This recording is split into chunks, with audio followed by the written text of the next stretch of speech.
Hello. Welcome to the Nerdy Folks Podcast, where conversations about nerdy things inspire greater faith in Jesus. My name is Matthew Seipel Anderson.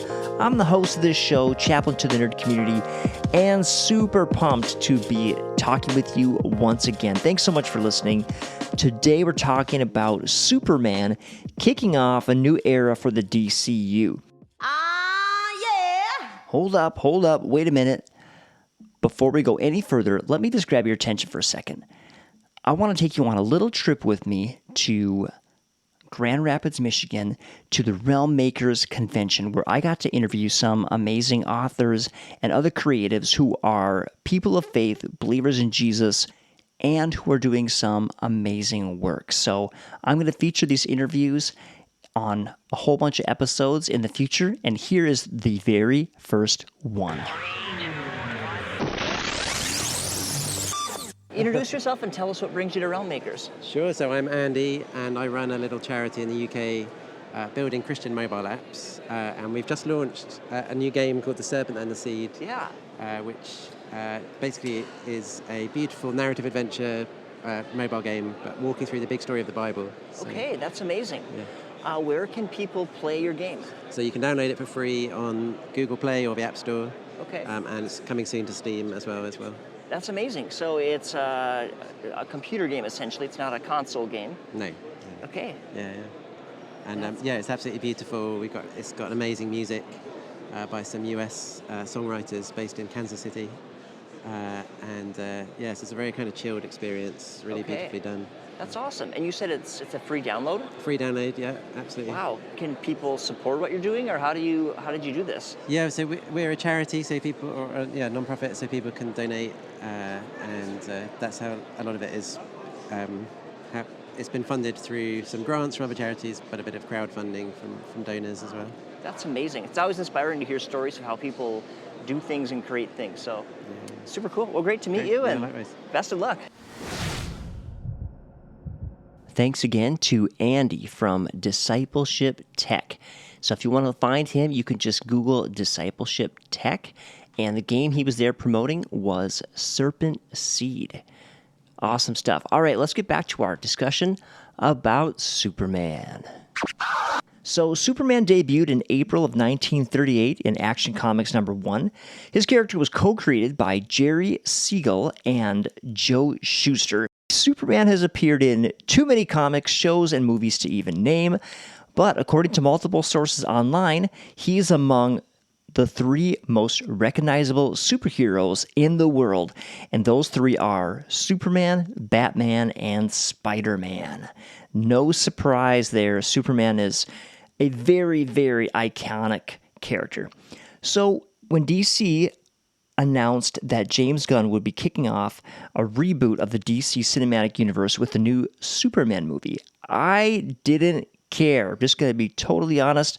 I literally just didn't care that much because I didn't like Superman. I was mildly excited that James Gunn was doing it because I liked Guardians of the Galaxy, so that kind of piqued my interest a little. But Superman, I was kind of like, really? You're going to go back to Superman? All right. In fact, I always thought Superman was the worst character ever simply because he's so overpowered. And you know what? I'm not the only one who thinks that. I found an article on ScreenRant.com that talked about a lecture Brandon Sanderson gave at Brigham Young University a few years ago that mentions Superman. So Sanderson tells his class that Superman is a really hard character to write stories with because his powers make it hard for audiences to connect with the character, and they also make it hard to create compelling drama. He's just too overpowered. So anyway, that's how I always felt about Superman, and I stopped liking Superman pretty much as soon as I discovered Wolverine and the X-Men. That being said, when this movie was getting closer and the trailer started dropping, I was totally drawn in. I have to admit, I saw the Superdog, I saw Superman getting beat up, and I was like, wow, what is this? This is interesting. So I went, I saw it, I loved it.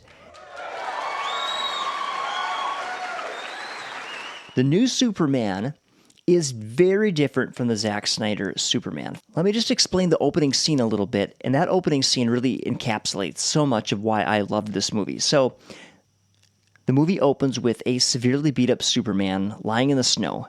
He whistles, and Krypton the Superdog comes running to the rescue. Fast forward a few minutes, Superman is being diagnosed by a group of crazy robots in his secret hideout. He has broken bones, internal injuries. He's in a bad way. And an opening appears in the roof, and a giant set of magnifying glasses rolls into place, and they focus a really powerful beam of sun down onto Superman. And a few moments later, he is healed enough to head back into battle. And I instantly felt more connected to this Superman. He was still super powerful. He healed in just a few minutes, or even under a minute.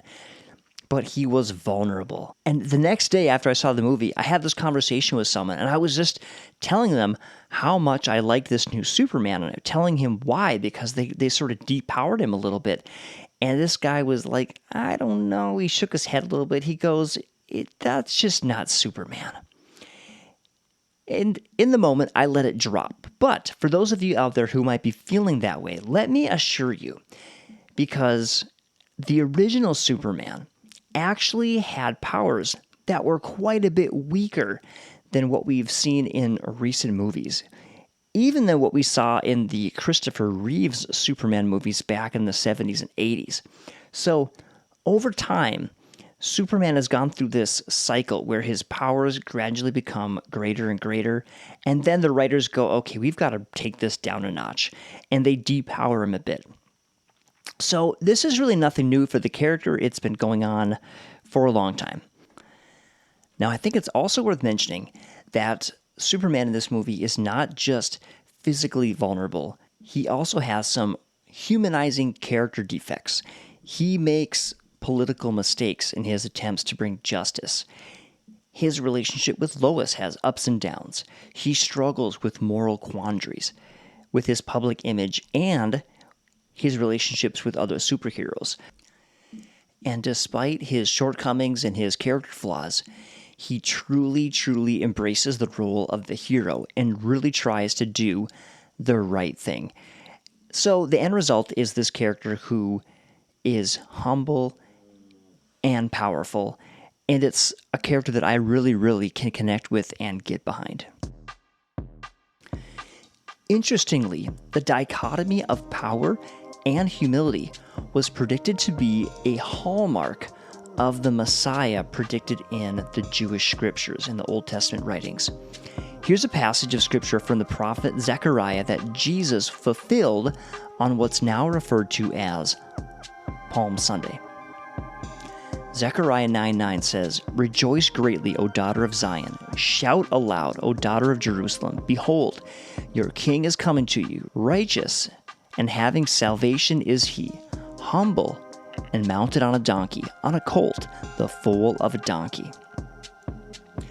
So I don't believe Superman is any kind of allegory for Jesus. Superman just reminds me of this aspect of Jesus, right? Jesus was sinless, yet he has experienced human frailty in a very intimate way. And so if you're out there and you're feeling very frail, maybe humbled by some circumstance of life, like we all are at times, in fact, like we all are much of the time, we can look to Jesus as someone who's experienced that also, and who can relate to us, and who will relate to us. And yet, we can also look to him as someone who's strong, who we can admire, who we can call on for strength in our weakness. In fact, Scripture even says that when we are weak, then God's strength is able to shine out all the stronger. So I just think that's amazing and inspiring. Okay, here are a few more quick thoughts about the movie. I love the fact that the movie was bright, fun, positive, and very comic bookish.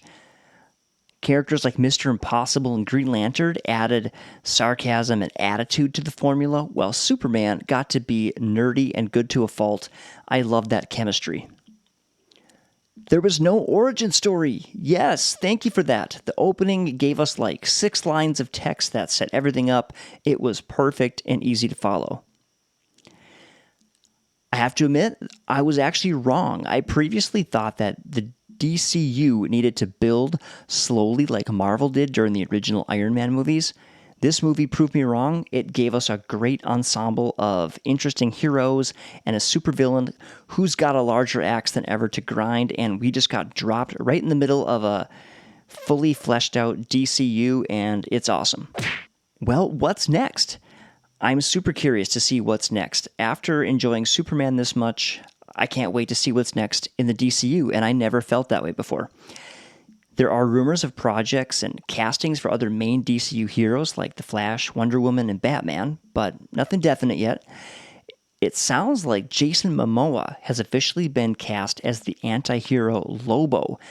That's most likely going to be an R-rated affair like Deadpool was in the MCU, but I hope that he's going to cross over with the other heroes in a more family-friendly film at some point, because I do have a childhood connection to those comic books. I'd be really curious to see Lobo interact with a goody two-shoes like Superman. James Gunn has stated in an interview that nothing in the DCU is going to be scheduled or greenlit until there is a solid script in place. So very story-driven, very deliberate, which I love. Hopefully that helps the DC content to stay consistent and super high quality. Time will tell. I'm super hopeful for the future of the DCU, and who knows, maybe James Gunn can find someone talented enough to write an Aquaman movie I like. That would be a truly marvelous accomplishment. All right, hey, thanks so much for listening. Really, really appreciate every single one of you. If you love what we do, please consider supporting our show. There are links in the description that will allow you to give in a number of ways to help us out. We're looking for some money for our marketing budget, and we need some funding to get to Twin Cities Con this November. So if you want to help us out with that, we're looking for $300 for a table, money for food and other expenses, for things for our table to give away to people. I like doing raffles of comic books or comic book giveaways in order to collect email addresses so we can spread the word about this show. And that would be amazing if you want to help us out. So thanks so much. Until next time, love you, take care, God bless, bye-bye.